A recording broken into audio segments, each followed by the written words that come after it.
It's believed that there's no life on Mars, but people are wrong. The planet's true name is Barsoom and has life on it, although it's currently dying. Zidanga, the predator city, keeps destroying everything that surrounds them and draining Barsoom of energy. Only the great city of Helium is resisting and standing strong, matching Zidanga airship versus airship for 1,000 years. One day, the airships are going through a vicious battle when suddenly a strange blue ray of energy destroys all the vessels except the one belonging to Sabvan, the ruler of Zidanga. 3 people known as Therns, led by Shang, approach Sabvan and give him a mysterious blue mesh gadget that allows him to shoot energy bolts, but when he tries to attack the Therns, he's blown back. The Therns explain they're representatives of the goddess, and she has chosen to support Sabvan in his war. Shang tells him to test his new powers and Sabvan immediately begins shooting energy bolts at all the enemy ships, easily winning the battle. Meanwhile on Earth in 1881, John walks the streets of New York while noticing there's a mysterious man following him, so he tries his best to sneak around and lose him. Then he stops at a shop to send a telegram, choosing Express because it's urgent. Sometime later, Ned gets the telegram from his uncle, asking him to rush and save him. After taking the train, Ned comes to John's house and meets with a lawyer, who explains John died unexpectedly and left everything to Ned. His body has been put inside a crypt that can only be opened from the inside. There's also an ancient diary that John has left under strict instructions that only John can read it. After the lawyer leaves, Ned begins reading the story that starts 13 years ago. After the Civil War in Arizona, John is a distinguished former Confederate Army captain searching for gold, although he hasn't found much yet.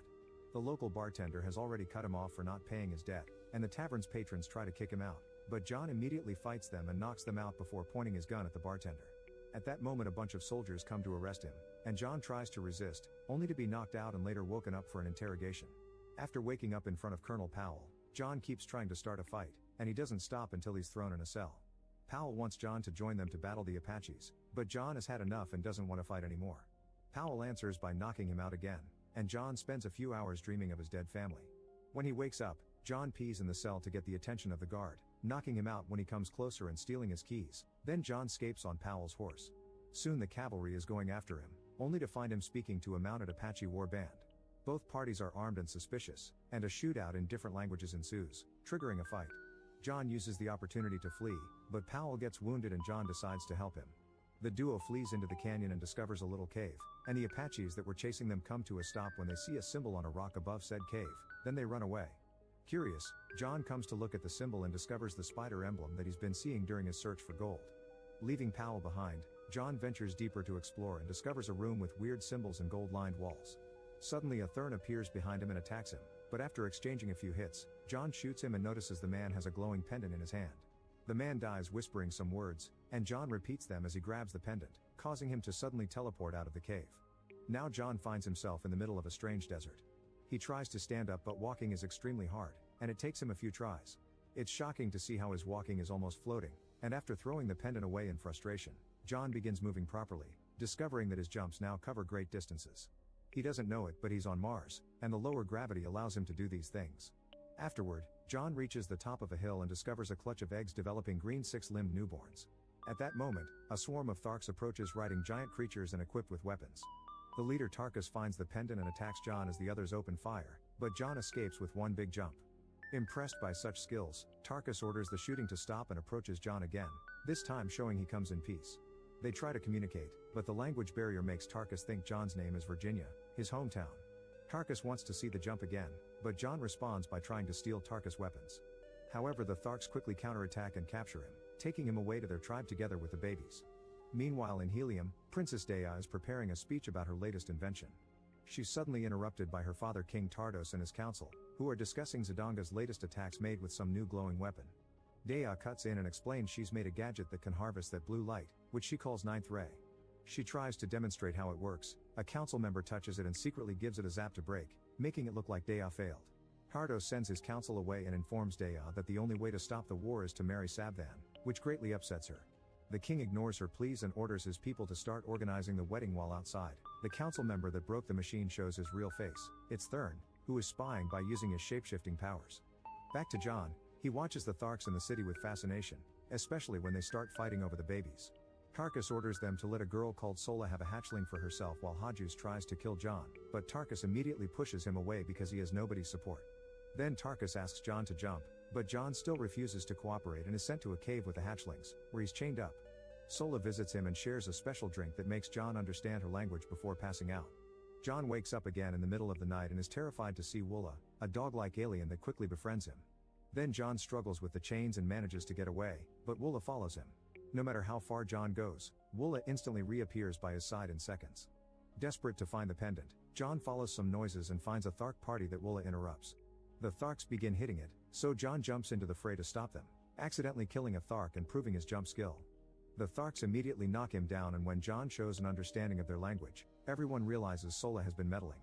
In the morning, John is chained to a rock and has to watch how Sola gets branded for her mistake yet again, and Tarkus announces next time she'll be killed because her skin doesn't have space for any more marks. This makes John think of his relationship with his own family. Suddenly the Tharks notice battleships fighting in the sky and they run for cover so they can watch the battle safely. In the sky, Sab then uses his powers to attack the enemy ship and board it, but Dea disguises herself as a soldier and tries to steer the ship away. Unfortunately, the ship is hit and loses control, causing Dea to almost fall and hang on the edge. John sees her and, believing her to be human, he uses a long jump to save her. As the ships land, John tells Dea to let him fight, but she reveals to be a warrior too, and together they fight in sync against soldiers from both armies. John jumps on one of the ships and uses the cannon to shoot at other vessels, making them crash. Next, Sab then comes after John and they engage in a furious fight that Sab then quickly wins. When he's about to kill John, the Tharks begin shooting at the ships, allowing John to jump away while the last few ships escape. Afterward, the Tharks accept John as a warrior of their own and grant John his Dotar Soyot, or right arms, which makes Hajus furious. John wants to turn it down because he doesn't want to fight, but Tarkus threatens Dea and John is forced to accept the honor. Next, the Tharks go raid the fallen ships while Dea shows curiosity for John's skill. She wants him to teach it to her people, but he reminds her he isn't for hire. When Dea suddenly mentions the lack of seas on this planet, she and John exchange their knowledge and John finally realizes he's on Mars. Dea isn't sure she believes him, and John explains he was brought here by the pendant, making Dea think he may be a Thurn. Looking for answers, Dea brings John to the temple of the goddess, ignoring Sola's warning that it's forbidden to enter. Dea analyzes some symbols that talk of a gate and promises to take John there so he can return to Earth as payment for him saving her. Unfortunately, they're interrupted by Tarkus and his men, who arrest them for breaking the rules. Tarkus is furious with John for getting Sola in trouble because she'll die, and John finally realizes Sola is Tarkus' daughter. Tarkus hits him for it and explains the Tharks have no concept of personal children before taking the trio to his tent, pretending he'll punish them. However, Tarkus gives the pendant back and asks them to run away. By the time Hajus gets suspicious and enters the tent, the trio is gone and Tarkus is accused of betrayal. The group begins riding through Mars with Woola following them, and John is shocked to see how much damage Sabthan has caused. They have to cross furious sandstorms and hide from the warships, but a few days later, Sola realizes Dea isn't leading them to the gate. When confronted, Dea reveals she's taking them to Helium so they can help her people, angering John and making him decide to leave her behind. Begging and pleading, Dea falls to her knees and explains she's a princess that doesn't want to lose her freedom to the enemy. She also admits the gate doesn't exist. John takes her back, but he still believes the cave that brought him here is real. Meanwhile, Shang receives news about Dea's location and organizes a plan to go after her. Moments later, the trio makes it to a pilgrimage river where individuals who have sinned end things in the water to make it to paradise. Sola wants to join them, but John immediately stops her, saying that to honor her father she must follow his duty and help him. The trio takes a boat down the river, leaving Woola behind, and eventually they discover a weird structure that Dea has never seen before. John takes her to the top of it with a jump and the pendant begins glowing, activating the whole structure and confirming these are machines. A hole opens and the duo makes it inside, where Dea uses the pendant to activate a diagram of the solar system. The blue light is the 9th ray she's been studying and is shaped that the spider John saw in the cave. It turns out John's presence here is the result of a replica of himself being transmitted from Earth to Mars. Dea realizes Sab then is getting help from the Therns and finally believes John's from Earth. To keep studying this, she has to take John back to Helium, and to convince him she kisses him, making John think of his dead wife. At that moment, an army of Tharks arrives with Shang pretending to be one of them. John immediately grabs Dea and they jump back on the boat in order to sail away and reunite with Woola. The Tharks immediately begin chasing them and John begins thinking about the time he returned home to find his house destroyed and his family dead. Not wanting to lose more people, John tells the girl to run away while he stays behind to fight with Woola's help. A furious battle ensues and fed by the tragedy of his family, John actually manages to take the upper hand, defeating warriors all over the place. However, at that moment a Helium ship arrives and puts an end to the battle. Kardos reunites with his daughter and reveals he's with Sabthan, who is pretending to have come in peace and is only worried about the princess. To prove it, he gives his sword to Dea, who almost kills him but in the end accepts the marriage for the sake of her people. While the ship takes everyone away including John, it's revealed Woola and Sola had been hiding under dirt. Hours later, John wakes up inside a fancy room full of Zidongan guards. He's suddenly visited by one of Dea's soldiers, who asks him to pretend to take him hostage. John plays along, and after beating up a few guards, they make it outside, where the guard tells him to jump into a specific tower. They make it to Dea's room, and once the couple is left alone, Dea asks John to fight for her people. John says no, so Dea gives him back the pendant and teaches him the words to use it. John begins repeating the words, but suddenly, the guards enter the room. When Dea turns around, John's gone, so she leaves assuming he went home. However, John is hiding in the ceiling, and when he takes a corridor to escape, he's stopped by Shang in disguise. Shang takes John away in a carriage and reveals to know a lot about Earth before he takes a new disguise so they can go watch the wedding procession. It's revealed that Dea will die after the wedding is over. Then Shang explains there are ancient immortal creatures that exist on many planets including Earth, and they always control the course of history. Shang takes John to a hangar intending to fly him away, but at that moment Woola shows up and bites Shang, freeing John. After stealing back the pendant, John steals a light flyer and begins piloting it rather clumsily, almost crashing multiple times. There's a guard chasing after him, but when he leaves the city, Sola shoots the pursuer down and John lands by crashing on the sand. John can't save Dea alone, so he must fly back to the Tharks for help. Sola says her people don't fly, but John forces her to come back with him. When they arrive at the village, they're immediately arrested because Hajus is in charge now. When they're thrown in a cell, they discover Tarkus has been locked up as well. Tarkus is furious to hear Sola come back, but he doesn't have the strength to kill John because he lost a Colosseum battle. Moments later, John and Tarkus are thrown into the Colosseum and forced to battle two giant white apes. Sola can't stand watching a massacre and jumps in as well, running to her father's side. John can't jump away because he's chained, but after dodging various hits from the apes, he manages to free the chain and uses the rock at the end to kill one of the beasts. Then he picks a sword from the ground, and when the second ape jumps on him, John immediately kills it, earning the crowd's respect. Afterward, John challenges Hajus, who tries to say no, but the crowd reminds him of the rules. Hajus makes a jump to attack, but John swiftly cuts his head off. Everyone celebrates his victory, and when he offers a speech needing warriors to save the planet, the crowd is eager to follow him into battle.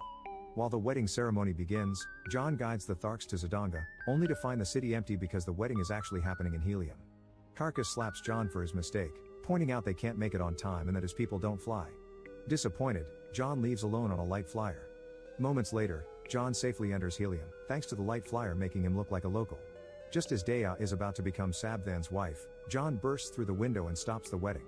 Sab then immediately sends a signal to call his army and escapes, dragging Dea with him. A fierce battle starts between Zodagans and Heliumites on the streets and inside the temple, while Dea hits Sab then to make him drop her, so she gets saved by John. Then the couple joins the battle, and John goes hand to hand against Sabthan. It seems the bad guy is about to win their fight, but suddenly a ship crashes into the temple, revealing the Tharks have finally accepted to fly. With the Tharks and the Heliumites working together, they can finally overpower the Zodagans while John jumps on Sabthan, getting his arm and demanding information. However, the blue light goes back to Sab's body and kills him before he can talk. The light also begins affecting John. Nearby, Shang is controlling the light while disguised as a Thark, but he's interrupted by Dea's sword. Shang transforms into Dea to distract her, and when Janna approaches them, the real Dea uses the distraction to push Shang away, who takes the chance to escape through the window. Tarkus finds the pendant on the ground, and when he picks it up, John tries to ask for it, but at that moment the real John shows up and he and Tarkus attack the transformed Shang, who immediately disappears. The battle comes to an end and everyone celebrates the newly found peace. Seeing as things are ready for a wedding anyway, John takes off his old wedding ring and asks Dea to marry him. Dea accepts and the crowd celebrates with a party. After the wedding night, John goes to the balcony to have some fresh air and throws the pendant away, accepting he's John from Mars now. He suddenly comes across a guard that turns out to be Shang, who immediately touches John and sends him back to Earth. John wakes up in the cave and many years have passed. Powell is already dead. He tries using the words on the spider on the rock, but they don't work. Back in the present, Ned finishes reading the story. For years John had been looking for a new pendant that could take him back to Mars, and after lots of work, he found something in Orkneys, but he knew the Therns were still following him in disguise. That's when he decides to make a plan. He pretended to be sick and using a special poison, he made his body look like it was dead so it would be taken to the crypt, leaving special instructions for only Ned to know the truth. Shocked and worried, Ned rushes to the crypt and uses the keywords on the telegram to open it again, only to find it empty. At that moment a Thern appears behind him, but before he can attack, he's killed with a shot. Then John comes out of hiding and explains he had been using Ned as bait to catch the Thern, but the rest of the plan is the same. He takes a pendant from the Thern and asks Ned to protect his body before he enters the crypt, sealing it for good. Then John says the words to finally return to Mars. Make sure to subscribe and turn on notifications so you can watch more videos like this. Thanks for watching.